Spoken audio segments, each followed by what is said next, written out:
Hey guys, welcome to 6 Minutes for Wednesday, August 17th.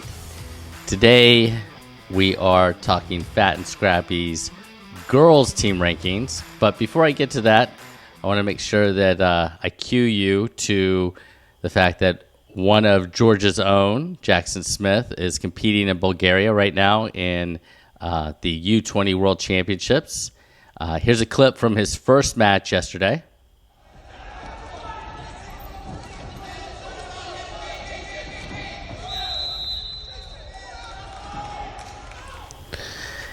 And Jackson won that match, ended up losing his quarterfinal match, but the Georgian, that he lost to in the quarterfinals, made the finals. So that means Jackson was back in action this morning, but this is obviously being taped before that. So you'll have to tune in to flowwrestling.org. Check out Jackson's matches and see how he ended up at the World Championships. All right, so also wanted to cue you guys to, we're getting a lot of requests for tournaments, looking for teams. Been trying to update the website, update the recruiting page, doing a ton of work on trying to prep for the season coming up. Coaches, I have a page set up specifically for you that I would like to give you access to. It will have the links to the Hammer section, state of the program, links, all those sorts of things for you to provide information so that we can share that information as wide as possible this season and actually before the season starts. All right, so now on to the girls, Fat and Scrappy girls team rankings. And Lucas and I do a little bit of grousing about the lack of team scores. I hope we don't spend too much time talking about how important we think that is, but I don't think it can be understated. So we do spend a little bit of time on that. This will not have a method section because the girls haven't had duels last year or in years past as far as for the dual state championship. So this is really a tournament ranking, and Lucas will talk about that at the beginning of his breakdown of the top 10. I hope you enjoy the rankings, and congratulations to Jackson on a great trip to Bulgaria, and enjoy, guys. All right, guys, thanks for joining us for the girls top 10, and I know Lucas is actually busy looking at something at the moment, but before I let him continue, let's go ahead and I'm going to ask you the same question because the methodology section that was before this, did you use a methodology in the same way? No, it was trying to use the methodology for this wouldn't really work because, there's talk of girl duels. I believe that is a thing this year, girls duels. Someone please tell me if I'm wrong, but being that we haven't seen results of that yet, I couldn't really use that as a scoring mechanism. So basically, I just went down the list and I looked at their results at the state meet, and the results that I counted into my consideration were if they went to the match that if we placed out to 8th, if they got to that match or further, I counted that into their rankings. That was the basic gist of what I did. So the difference for the girls' rankings versus the guys' rankings is there is no there's no direct combination of the duel and the tournament. It is pretty much strictly a traditional tournament ranking. Yes. Now, if duels is actually happening this year, and we see that come about, and we start seeing more dual tournaments and dual results, then that would change, obviously, going into next season. But currently, it's more just traditional results and thought process. Okay. All right. So this is 6 minutes on the top 10 in girls, mostly focused on, predominantly at the moment, on traditional tournament rankings. Yes. Now, before we get to that as well, why do we not keep team scores for the girls? I don't understand. Let me explain how much of a pain in the you-know-what this came, because listen, let me explain to everybody involved with the GHSA Girls State Tournament, hear me and hear me good. By the wrath of God, keep team scores. And also at sectionals too, keep team scores. In general, It makes life so much more difficult when you try to do something like this, and there's no team scores. But even if we get away from Lucas's rant, because he's talking so frustrating about trying to track information, and just so everybody has an idea, you try to look at how many points a team has scored, and then you look at what individuals are coming back and how much they accounted for those points last year. But there's no team score, you're not able to do so. But regardless of that, I had an entire... Why in the world do you not keep a team score anyway? Why not? I mean, is there not a team race? That is a question for Mr. Doncourt. I don't think there is. That's my And shouldn't there be a team race? There absolutely should be, because it's part of the draw of wrestling. Is yes, at individual tournaments you're winning for yourself, but every match you win, you're pushing your team further up that leaderboard, and it means something. Right. At least it should. Right. You're wrestling for the name on the singlet, right? Yes. At the end of the day, you want to compete for your team. So this is the top 10 rankings for the girls. Hopefully there's an actual team race for the girls. Yeah. But at the moment we're just going to go with it. A little bit shooting from the hip here, being honest. Right. So the bottom 10. Right? Quick stop. Okay. These rankings will be fluid, and I think as the year goes on and we see more active results, it'll make keeping these rankings a little bit easier to do, and especially as we see more summer tournaments go on.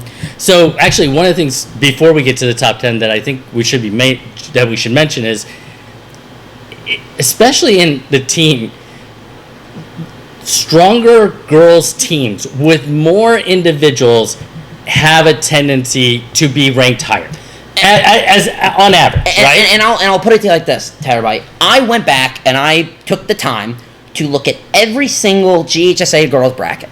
I counted every girl who's returning that made it to what would be the 8th place match. Like, let's say it was a typical college bracket, and we were placing out to 8. So that would be Concy quarters number 2 in a 16-person bracket. I went to those matches.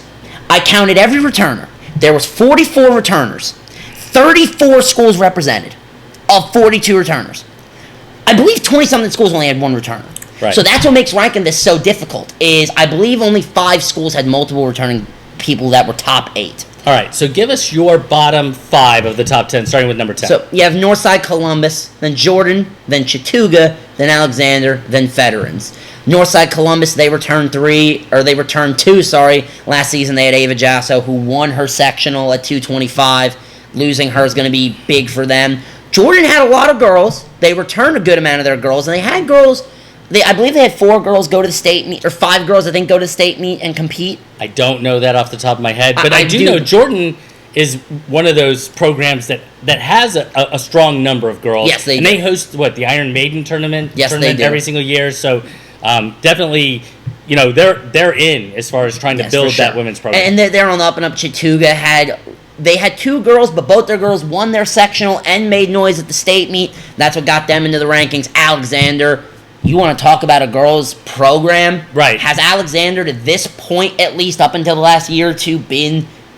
They've been that team. They have. Now, obviously, things have changed. Hiram was another team. They've kind of fallen off just a tad bit. Obviously, reloading with younger talent. Now we look at some different schools being those kind of predominant teams, and coming just ahead of Alexander was Veterans. And Veterans and Alexander, I could flip a coin and change my opinion on. Both of them are really solid programs. Both of them brought about 10 girls to the sectional meet and another 5 or 6 to the state tournament.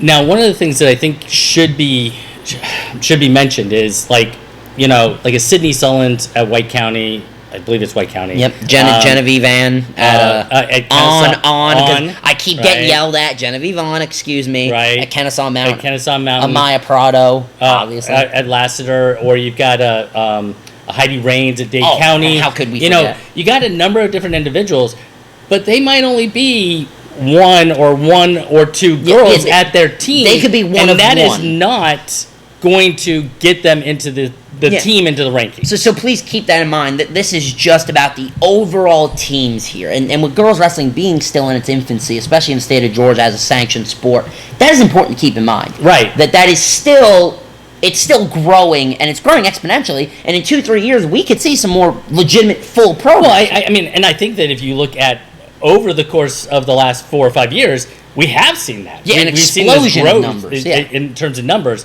But this is a team ranking. This Yes, isn't exactly. an individual ranking. So having numbers plays a role in this situation. Yes. So number 5 is Gilmer. Yep. They have some really talented girls, and they bring back. You look at it, Taylor Scheiser, I believe is how you say her Scheiser, yeah. name. Please, if I'm not. Alinda it is a Hispanic name, which is what scares me. Yeah, You give know, it a shot. Tercio, we'll go with that. I think that's for sure wrong. They return all their girls from last season, and a lot of them made noise winning or getting to the final Right, of their section right. and having good runs at the state meet. So they should be a team that's poised to make some noise in this upcoming season. Yeah, and it's really so.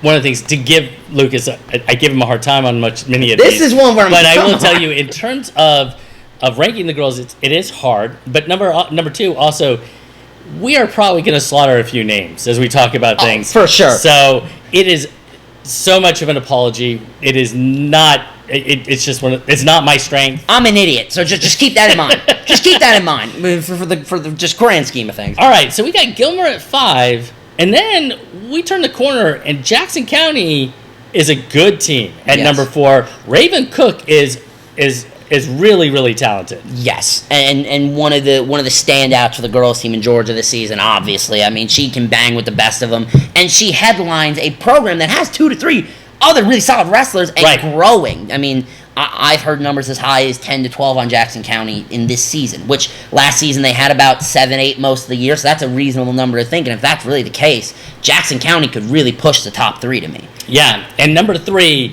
is a team that we've seen kind of really explode on the scene for the girls, and your number 3 team is Greenbrier. Yep. And you've got Epstein, you've got Jade Massa, you've got not only girls who Phoebe Melvin, who can bang, who and are she's only going to sophomore. wrestle lots of places, but they have numbers. Oh, they have a good, solid girls team. And that's we also forgot about Andrea Bacon. Excuse Oh, me. yeah. She can, again, a killer.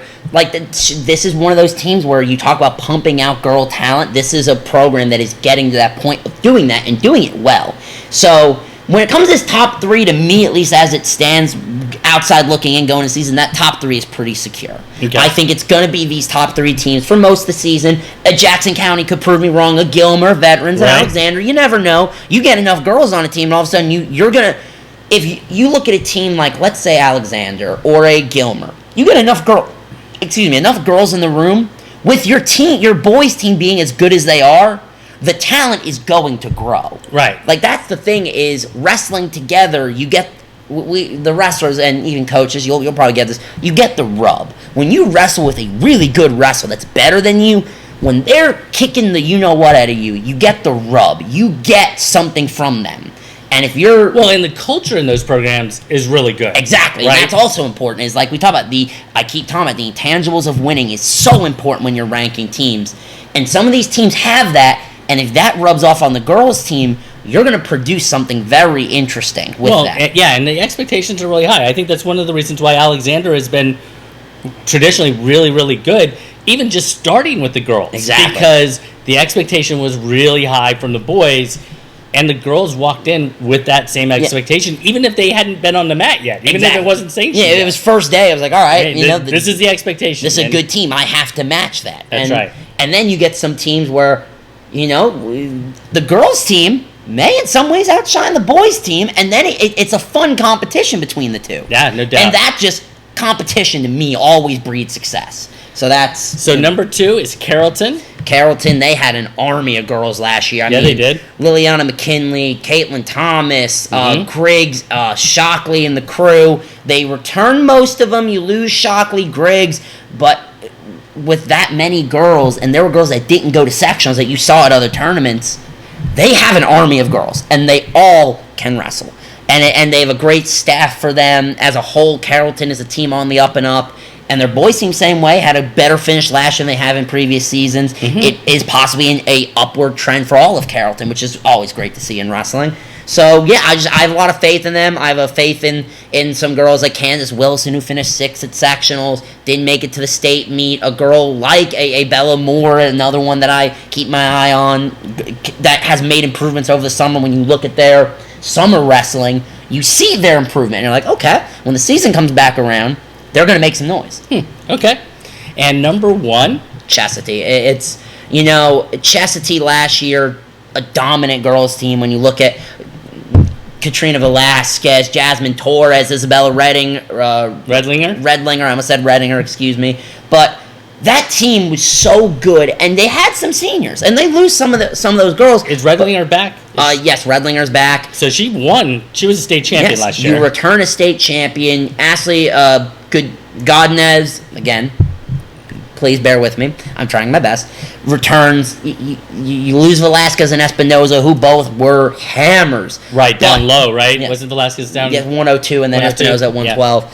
But it is still a very... They have the formula for success at Chastity in the female side of it. And you look at... And the male side of it. Their men's team, you're coming... It's ranked number 2 by you. So both of your teams are coming in number 2 and number 1. Right. That creates expectations. And that's a good thing, to have those expectations. So for me, I think Chastity walking into the season has the target on their back. So now it's a matter of holding that spot. Yeah.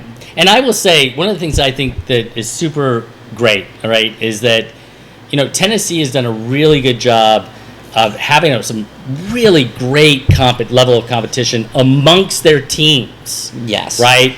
Amongst Rossview versus Clarksville, amongst these different teams. And it is only really great for the sport. And we need to keep track of these team scores, because it would be fantastic to watch it come down to the final few matches in the finals between Chastity and Carrollton and Greenbrier at the end of the state tournament to see who's going to win. It's not an individual thing. They're battling for their teams. And I'll do you one better. You look at some of these schools. Let's look at a Chastity, for instance. You could very reasonably have the expectation to do the double and win both in the men's and girls divisions. And that would be so cool, wouldn't it? Which would be incredible to be able to celebrate it if you kept team scores. You would be... No, this frustrates me. No, because it's... Anyways, if you keep the team scores, right, you give teams the opportunity to do some really special things and be able to use that as a notch on their belt that they would have earned rightfully. I agree. And I understand at the beginning that they didn't keep team scores because it was just growing and it was just beginning and so on and so forth. But we've hit a threshold, right? Yes, exactly. I mean, if you just look 2 years ago during the COVID quote unquote state tournament for the girls, you had brackets that had 40 and 50 girls in them. Yes. I mean, they didn't go through sectionals, so they opened it up to everyone, and it was absolutely huge. There's no reason why we shouldn't be keeping team scores. And it's an incredible thing for the girls to see that and say, hey, like, we really are, like, this is really a thing now. And you look at some of the girls that broke through before this, your Casey Baynons, your Tiana Askews, your girls that came through the Georgia wrestling either as a open state tournament, unsanctioned by GHSA, or maybe the first year of it being sanctioned. And it's incredible to see for them that now that this is what their work has now led to. And it's incredible to see the growth that girls wrestling has had in just a handful of years. Yeah. So that's the top 10 for Fat and Scrappy for the girls.